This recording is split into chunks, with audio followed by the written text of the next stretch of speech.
नमस्कार मु Deepti दीप्तिस full lab को आपण मानक बहुत बहुत स्वागत। पुरी श्री जगन्नाथ मंदिर रे ठाकुर पाखे जो खीरी भोगटा बनई की लगा जाए से खीरी रेसिपी मुझे आज शेयर करी। आईटा हूँ 56 भोगर गोटे। आई जो खीरी रे ना बेसी किसी इनग्रेडिएंट्स यूज करा जाएनी, बहुत कम जिनस को नहीं खीरीटा को बना जाए आ बहुत फ्लेवरफुल थाए। तो वीडियोटी को देखंतु शेष जाए, जदि पसंद आसुची प्लीज वीडियो को लाइक और शेयर कर दिंतु। तो श्री जगन्नाथंकर ये जो स्पेशल खीरी बनवाई फास्ट ये देखूँ अधा कप पाखापाखि मुझे चाउल, बासमती चाउल भी आपड़ नहीं पारे, ना खीरी चाउल जो आसमर से खीरी चाउलटा भी नहीं पारे, किंतु मुझे नॉर्मल अरुआ चाउल मापिकी अधा कप नहीं। तो ये से आम पानी देकी भल भाव एमती रगड़ी धोईदबा, जिते अपरिष्कार थी सब बाहरी जीव। तो यही टाइप आम 3-4 थर भल भाव चाउल को धोईदबा, तापर ये चाउलटा को आम 10-15 मिनिट एमती साइड रखीदबा। तो नेक्स्ट ये देखो गोटे मोटा जगार मुझे 2 लिटर क्षीर गरम करी। मंदिर रे आमर जो भोग बना जाए, खीरी भोग बना जाए माटी हांडी ही बना जाए, जेकोसी जो रांधणा करा जाए से माटी हांडी बना जाए। किंतु जेहेतु आम घरे बनाऊे माटी हांडीर सुविधा जदि अच्छी आप माटी हांडी भी बन पारे, ना नॉर्मल जेकोसी एमती स्टील हो नॉन स्टिक पैन रे आप बन पारे। तो ये 2 लिटर क्षीर को आम एमती मझिरे मझिरे चलैकी भल भाव फुटेबा। एठी जेहेतु क्षीरटा मु आगुरु बसई देइथिली बा गैस उपर रखी देइथिली, गरम हो साराणी। आउ जेतेबेले क्षीरटा आपणकर ए टाइप भल भाव फुटी जीव ना, से टाइम रे आम जो चाउलटा को धोईकी रखी सब चाउल को एथिरे देदेबा। तो नॉर्मली घरे जेतेबेले आम खीरीटा बनई थाउ कम टाइम रे बनवाई चाउलटा को आगुरु पानी रे सिझे दे थाउ बा प्रेशर कुकर रे सिझे दे थाउ। किंतु मंदिर रे जो भोगटा बना जाए बा खीरी बना जाए से क्षीर सहित चाउलटा को भल भाव सिझा जाए। तो ये आम मीडियम फ्लेम रखिकी मझिरे मझिरे एमती चलेबा आ चाउलटा टिके खोलिबा जाए यहाँ को कुक करवा।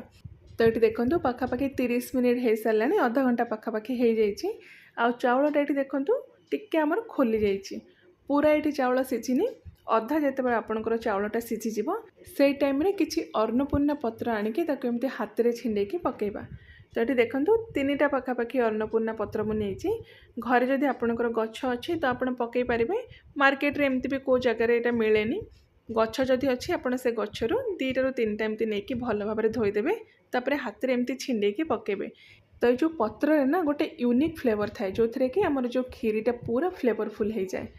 तो एबे आम एथरे ऐड करवा पाखापाखि अधा छोट चामच रॉक सॉल्ट बा जोटा को संधव लुण कहुच्छे। आउ जदि नाही घरे तो रेगुलर लुण जोटा आप यूज कर अधा छोट चामच एथरे मिक्स करदे। मंदिर रे किंतु आमर जो खीरी रे रॉक सॉल्ट ही यूज करा जाए। तो भल भाव एटा को मिक्स करदेबा, लो टू मीडियम फ्लेम रखिकी एमती पाखापाखि अधा घंटा जाए आम कुक करवा। तो आउ अधा घंटा पर ये देखूँ चाउलटा आमर पूरा बढ़िया से खोली जाइए। चेक करेंगे आपण जदि चाउल आपणकर खोली नथिबो आउ खीरीटा आपणकर बहलिया हो जाइथिबो तो अल्प किछि क्षीर आपण एथरे मिक्स करि परिबे। तो ये देखो चाउल आमर पूरा बढ़िया से खोली जाइए। एबे आम एथरे ऐड करवा मीठा। तो मीठा पई एठी देखंतु पाखापाखि 3/4 कप नेछि मु गुड़। आउ मिठार परिमाणटा आपणक हिसाब रे आपण कम बेसी करके नै पारिबे। तो मंदिर रो जो खीरी भोगरे ना चीनी व्यवहार करा जाएनी, गुड़ ही व्यवहार करा जाए। और जेकोसी भेराइटर गुड़ आप ये नहीं पारे। तो मो पाखे एमती स्टिकी गुड़ टिके थिला, से गुड़टा को मुझे 3/4 कप नहीं भल भाव एमती मिक्स करदेवा। यहाँ टिके मिसापी टाइम लगे, जदि पाउडर गुड़ बा पानी गुड़ अच्छी तो बहुत जल्दी आपणकर खीरी सहित गुड़टा मिक्स हो। तो नेक्स्ट ये देखो अधा छोट चामच कला अलैच गुंड बा जोटा बड़ अलैच आमर आसूची तार चोपा बाहर करके मंजीटा को आप एमती गुंड करदे। से अधा छोट चामच आम ये मिक्स करवा। गुजराती गुंड मिक्स करेंगे, बस बड़ अलैचर जो गुंडा मिक्स करेंगे। आउ कौन सी ड्राई फ्रुट्स भी एथरे व्यवहार करा जाएनी, बस आमर जो फ्लेवरटा आसे अन्नपूर्णा पत्र आ ये बड़ अलैचर गुंडरू बस एतिक जिनस देकी टिके आम मिक्स करदेबा। तापर गैस फ्लेम को बंद करदेबा। आ जदि आपन को डर लगुच गुड़ पकई सारा पर खीरीटा आपंकर छिंडी जीव बोली तो गुड़टा पकईकी बेसी आप फुटेबेनी, बस 1-2 मिनिट फुटेबे बा गुड़टा मेल्ट हवा जाए आप खीरीटा को फुटेकी गैस फ्लेम को बंद करदे। तो खीरी आपणकर बिल्कुल भी छिंडीबनी।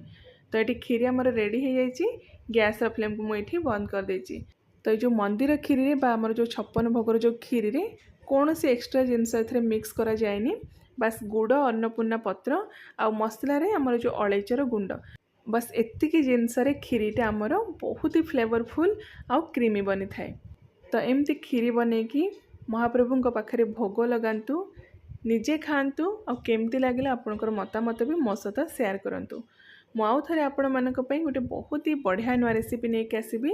Till then take care and bye bye.